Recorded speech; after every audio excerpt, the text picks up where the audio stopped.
Happy lunch hour, guys. Okay, so Tuesday, and I kind of want to go into something here that is important to all of us, preppers and non preppers alike. Okay, inflation is here to stay, and it's got a lot more to do with the stupid policies coming out of Washington, though that's driving a lot of it. It also has to do with all of this globalist crap. And I'm going to explain why. I told you guys this morning about Biden promising $1 billion to the Middle East to help them with food. All right. At our expense, of course. But here's the problem. All right. And I mentioned this a long time ago that this is what was going to happen, and it's coming to fruition. I told you guys to watch out for the 10-year bond that when we got over 1.5 or 1 3/4, I think it was, things were going to start getting ugly. Guess what? It is. All right. And now the numbers are starting to prove it, at least what's been publicly announced. Y'all know that basically where we get the U.S. government, not you and me, get all our money is borrowing it, right? And you know how the borrowing works. They issue treasury bonds, they issue treasury notes, promissory notes, as I'll pay you back later. And as I've explained before, there's an inverse relation to the price of a bond and the yield, what it's paying. When you're at parity, let's just say, for example, $1,000 bond is paying 1.5%. Well, now as interest rates go up, the price goes down because you're not going to pay $1,000 for something that pays 1.5% when you can pay $1,000 for something that pays 2%. Okay, which is what new Treasury comes out, or 3% or whatever the hell it would be. I'm not just saying for sake of argument here. All right. So the price of all the bonds that are out in the market have gone down. And what has happened? Well, of course, the Chinese and the Japanese, who are the two biggest debt holders to the United States, guess what they're doing? They're selling their bonds in the open market, which is causing everything, the price to go down, the yields to go up. And I know I'm trying to explain as best I can without getting too wonky with you guys. All right. China now owns less than $1 trillion in U.S. debt. They have sold nearly $100 billion worth of treasury bonds in the last 6 months, since right about where we went to 1.75. Japan doing the same thing. Japan has sold $116 billion worth of U.S. debt. This is going to cause the yield to keep going up, the prices of bonds to keep going down, which is going to make it harder and harder for the U.S. to pay its debt. They can issue the bonds. I mean, sure, would you rather buy something that pays 3% or would you rather buy something that pays 1 3/4? Well, hey, I'd rather buy something that pays 3%, of course. Except when we have inflation at 9%, you're still losing money. Okay, so there's the problem. The government can't keep up with inflation with the bonds at the same time. So they are continually inflating the price, the cost of goods and services. This is why things are going to continue to go up. We aren't coming out of this inflationary deal, guys. It's finally time that the cow ate the cabbage in regards to the U.S. debt. Now, you want to make it even worse. Gas prices. I saw this morning that gas prices local have dropped to $4.09. And you know damn well the media is going, woohoo, look, gas prices are down. We're still paying over $4. Okay. It we're still paying nearly double what we were paying under the previous administration. Just telling you. Now, nobody has ever accused Massachusetts of having intelligent senators. I mean, we all know Elizabeth Warren is a lying POS, and maybe a lot of you guys know who their other senator is, Ed Markey. Okay, Ed Markey's been in the Senate for freaking forever. And the guy is a total Looney Tune. All right, just dumb as a box of rocks would be an improvement for him. Yesterday, Ed Markey came out and said that he is going to push the Biden administration to declare a climate emergency, to use the Defense Production Act to declare a climate emergency and stop all drilling for oil on public land. Okay, so let's think about this now. We've killed Keystone, we've killed fracking. Now let's kill oil drilling in the United States too. $6, $7, $10 a gallon of gas. Take a look at your electric bill, all right? They're going to go, where does gas or where does electricity come from? Primarily coal or natural gas, okay? Not the 4% nationally. That's it, 4% nationally, we get our electricity from solar and wind. Just telling you, all right? 1/25 of our electricity comes from solar and wind. So let's kill the fossil fuel industry too. Great.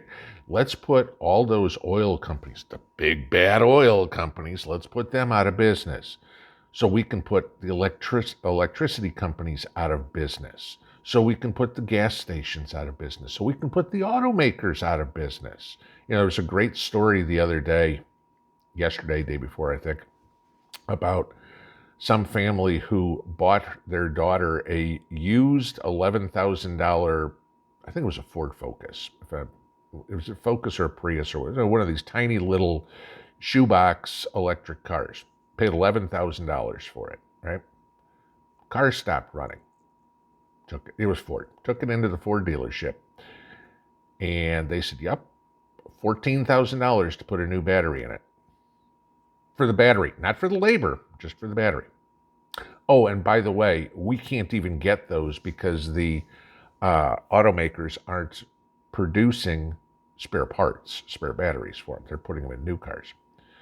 So an $11,000 car, it would cost more to replace the battery in it than the rest of the car is worth. Okay. The dealership said they'd give her $500 for a trade-in. Okay. So, that'll tell you right there how feasible EVs are. But, so this is what we come to. Every policy that is being drummed out there is negative. We want to keep doing this climate change fiasco, okay? And I mean, I read something today that says, the carbon dioxide in the world is up 48% since 1750. Yeah, the population of the world was a little more than 800 million in 1750, okay? There are almost twice as many people now in China as there were in the world in 1750. I'll give you that, okay? More people, what does that mean? Well, carbon dioxide. What do you breathe out? Just telling you, all right? That many more people. Guess what? You have more carbon dioxide. Just saying, okay? So people are now, dangerous. And again, I want to go back to that fiasco on depopulation. Well, okay, let's depopulate the world of the people that blow hot air. That would be liberals, environmentalists, socialists, Democrats. Hey, if we got rid of all of those, great. The world would be perfect again, right? So I'll tell you what all those people that think we need to get rid of carbon dioxide, there's no, you can off yourself. That's fine. Go ahead. You'll be doing the climate a favor, I guess. But I want to tell you this. This is the thing. Economically, for all of us, it is not going to get better. China sees what's coming. Japan sees what's coming. They're selling debt for a good reason. Okay? They don't trust the viability of the US dollar. Nor do I. Okay? That's why I still say buy precious metals. buy food, buy ammunition, buy land, buy something. The dollar is going to become more and more and more worthless. Inflation is going to continue to go up. Do we see inflation like the Weimar Republic? Do we see inflation like Venezuela? Do we see inflation like Sri Lanka today? I can't say it. If we go to hyperinflation, do I think we will? Yeah. Okay. This is a snowball rolling downhill, getting bigger and picking up speed. There's no question about that. Bad policy is specifically the reason that people making $40,000 a year need to apply for food stamps. Bad policy is the reason that you're paying $4, $5, $6 a gallon of gas, depending on wherever you are. This isn't a domestic issue only. This is worldwide. And you are starting to see the people fighting back. Look what's going on in Germany. Look what's going on with Norway. Look what's going on in Sri Lanka and a bunch of these countries. The people are pushing back, saying these policies are stupid and they are hurting the people. Now, the funny part is, while all there's this all crying about, oh, the climate change, and oh my God. John Kerry still hopped a plane today to go to some climate summit in Berlin. Did he fly commercial? Nope, private plane. No problem. So, Kylie Jenner, she hopped a plane to go from one suburb in Los Angeles to another, a 17-minute flight. Okay, couldn't drive. She's too important in the world. This is it. I've got to fly for a 17-minute flight. I mean, the plane went, nope, that was it. Okay. We need to, all of us, anybody who's awake, needs to get anything and everything we can right now. Plant more, store more, stock more, screw the leaving the stuff on the shelves, like I said the other day. If you need it, if you can use it, get it. End of story. I'm not telling everybody to go out and buy 100 rolls of toilet paper. Or 100 packs of toilet paper. You don't need, 2,400 rolls of toilet paper. Okay. But if you, like me, are harvesting your food and you need to get the beans to make the chili, to mix it with the tomatoes and the peppers that you grew, buy it. Okay. There are only going to be so many people that are going to survive this. Economically is the biggest killer. That's how you destroy countries without firing a shot. You destroy them economically. You starve the people out. Anybody that doesn't think that is the goal of the World Economic Forum, of these global socialists, to reduce the population by starving the people, is sadly mistaken. Giving $1 billion to the Middle East to feed the people, okay? Taking food out of our mouths and putting it in somebody else's. Do you think the Biden administration, do you think any administration really gives a rat's ass whether the Middle East survives or not? Only thing they're good for in anybody's eyes is the oil they can get. Watch the double standard, guys. They want to get rid of oil. Climate emergency, Ed Markey says. We've got to stop all drilling. At the same time, Biden's over in Saudi Arabia begging them to pump more oil. It doesn't make a lick of difference where it comes from, guys. If the oil's pumped out of Saudi Arabia, if the oil's pumped out of Russia, if the oil's pumped out of China, or if the oil's pumped out of Fargo, North Dakota, it doesn't matter. This is I don't know how else I can say this, guys. Stock anything and everything you can.